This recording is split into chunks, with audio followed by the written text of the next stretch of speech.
Olá, bom dia, graça e paz. Tudo bem com você? Tudo bem com sua família? Espero que você esteja sendo muito abençoado com esses comentários bíblicos.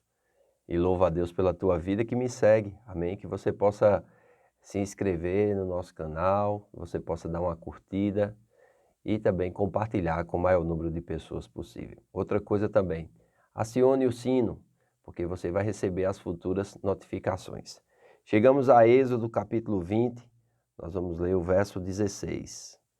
Não dirás falso testemunho contra o teu próximo. Não dirás falso testemunho contra o teu próximo. É muito interessante o que nós observamos aqui, porque esse mandamento, ele chama a pessoa a ser leal e sincera. Você se considera uma pessoa leal? Você se considera uma pessoa sincera, verdadeira? Você é fiel nos seus relacionamentos interpessoais?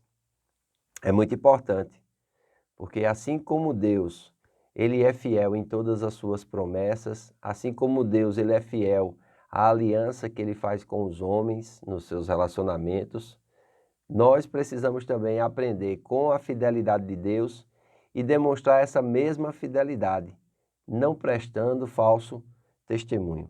É interessante nós observarmos aqui, o mandamento contra o falso testemunho é visto como consequência natural do mandamento amarás o teu próximo como a ti mesmo.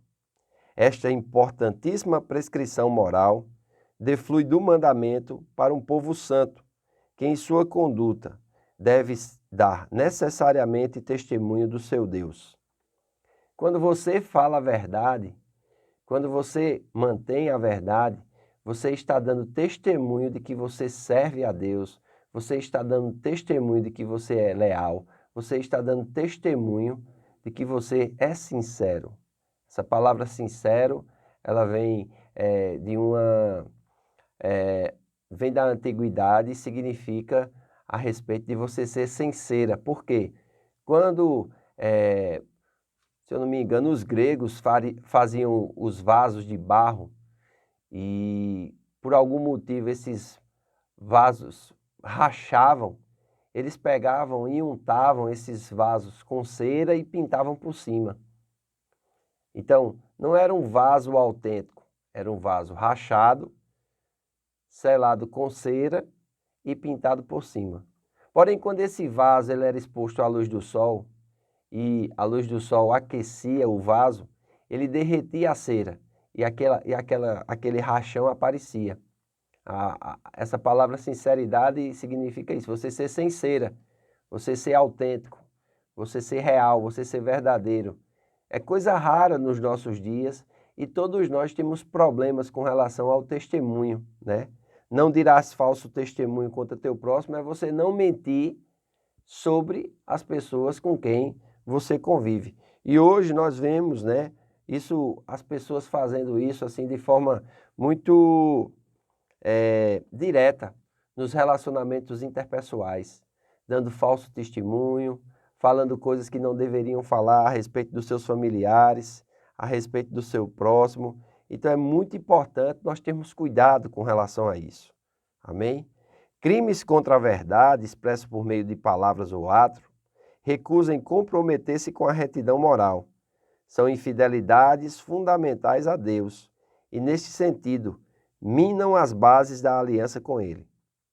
Então é muito importante nós atentarmos para isso e observarmos o que a palavra de Deus diz. Fora isso, ainda a lei também trata a respeito desse assunto.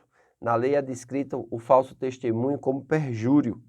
Perjúrio é o ato intencional de prestar um juramento falso ou até mesmo a violação do juramento dado, seja falado ou por escrito, sobre assuntos relevantes a um procedimento oficial.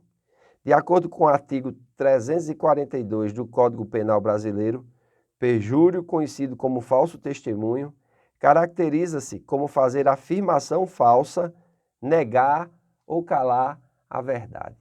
Jesus, quando ele pregava, em João capítulo 8, versículos 31, diz assim: enquanto dizia ele essas palavras, muitos creram nele E dizia Jesus aos judeus que criam nele: se vocês permanecerem no meu ensino, verdadeiramente vocês serão meus discípulos, e conhecereis a verdade, e a verdade vos libertará. Não existe nada mais poderoso do que a verdade. Viver uma mentira, ou viver dando falsos testemunhos, né? Ou fazer afirmação falsa, negar ou calar a verdade, faz com que você cometa crime. Então, quem prestar depoimento de parte fazendo falsas declarações relativas a fatos sobre os quais deve depor, depois de ter prestado juramento e de ter sido advertido das consequências penais a que se expõe com a prestação de falso testemunho, é punido com pena de prisão até 3 anos ou com pena de multa. Então, não somente isso, mas também nós temos que ter cuidado com relação a essas coisas. No Velho Testamento, houve um rei que pediu a Deus sabedoria. O nome dele é Salomão. Amém? Então, no 1 Reis, no capítulo 3, no versículo 6, diz assim: e disse Salomão: de grande beneficência usastes com o teu servo Davi, meu pai, como também ele andou contigo, em verdade e em justiça e em retidão de coração perante a tua face. E guardaste-lhes esta grande beneficência e lhe deste um filho, que assentaste no seu trono, como se vê neste dia.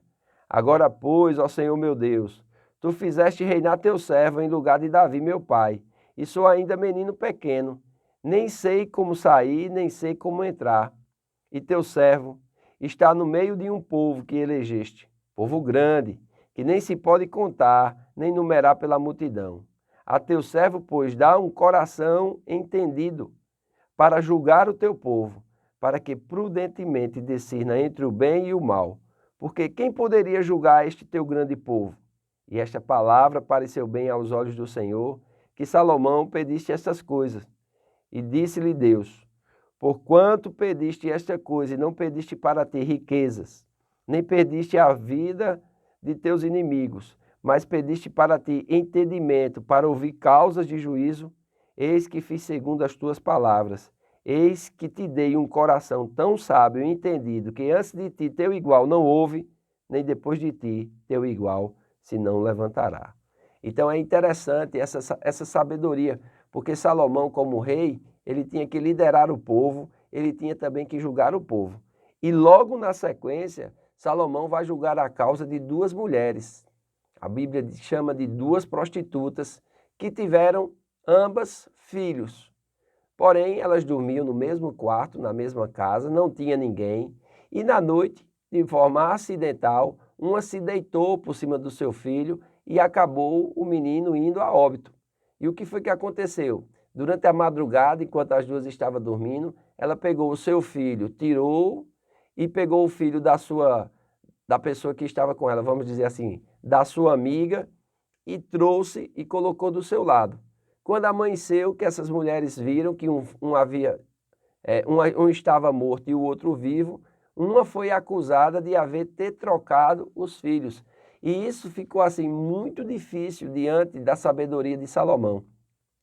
Porém, como Salomão tinha o Espírito de Deus, ele fez algo que não era inesperado. Então ele mandou chamar alguém com uma grande espada e pegou o menino e mandou partir o menino ao meio, porque como ele não tinha como saber de quem era o menino, ele fez isso para que se revelasse a verdadeira mãe. E é interessante, né? Aqui ainda no capítulo 3, no versículo 24, disse mais o rei: trazei-me uma espada, e trouxeram uma espada diante do rei. E disse o rei: dividi em 2 partes o menino vivo, e dai metade a uma e metade a outra. Mas a mulher, cujo filho era vivo, falou ao rei, porque o seu coração se lhe estremeceu por seu filho, e disse: ah, senhor meu, dá-lhe um menino vivo, e por modo nenhum o mateis. Porém a outra dizia: nem tu nem eu seja, dividi-o antes. Versículo 27. Então respondeu o rei e disse: dai a esta o menino vivo, e de maneira nenhuma mateis, porque esta é sua mãe. E quando todo Israel soube daquilo, viu a sabedoria do rei, amém? E viu que mentiras não levam, vamos dizer assim, ao sucesso, mas sim ao fracasso. A única coisa que nos leva ao sucesso e a ser bem-sucedido é a verdade. Como Jesus disse, conhecereis a verdade e a verdade vos libertará. Eu e você, como filhos de Deus, precisamos ser defensores da verdade, precisamos ser testemunhas da verdade. Porque toda mentira nasce em Satanás. João 8,44, Jesus disse aos judeus, vocês tendes por pai o diabo, porque ele não se firma na verdade e vocês não vivem a verdade nem defendem a verdade. Vocês vivem uma vida hipócrita, vocês vivem uma mentira e Satanás é o vosso pai. Então que eu e você possamos ser abençoados nesse comentário de hoje. Amém? Ainda no decálogo de Moisés. Não dirás falso testemunho contra o teu próximo. Pastor, e o testemunho verdadeiro? Esse testemunho verdadeiro você precisa dizer. Amém? Quando necessário. Então é muito importante você trabalhar seu coração, trabalhar a renovação da sua mente para andar na verdade, viver a verdade e defender a verdade. Amém? Hoje à noite quero convidar você a estar conosco no nosso culto de celebração. Será um tempo glorioso, maravilhoso, cheio da unção de Deus, onde estaremos juntos como igreja para celebrar o nosso Deus e para receber dele uma palavra viva, uma palavra santa, uma palavra poderosa que pode salvar as nossas almas. Amém? Faço votos por tua prosperidade e saúde, assim como é próspera a tua alma. Que Deus te abençoe e até amanhã.